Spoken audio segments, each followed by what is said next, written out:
یہ آج کا دن 23 مارچ جو ہے یہ بیسیکلی علامہ اقبال کے دیکھے ہوئے خواب اور پھر اس کے بعد اس کو لفظوں میں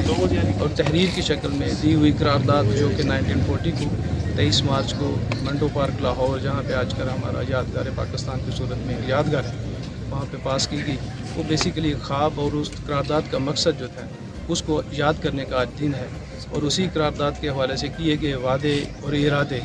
ان کو یاد کرنے کا دن ہے کہ ہم انہی سب پہ عمل پیرا ہوں، اور اپنے ملک میں اس کو تعداد مملکت میں ہم اپنے بھائیوں کو، اپنے تمام لوگوں کو خوشی، محبت، یگانگت اور اتفاق جیسی نعمتوں سے نوازیں اور ایک دوسرے سے پیار سے، محبت سے رہیں، اور اس کے ساتھ ساتھ اپنے ملک، اس کو مملکت کی ترقی کے لیے اپنا کردار ادا کریں.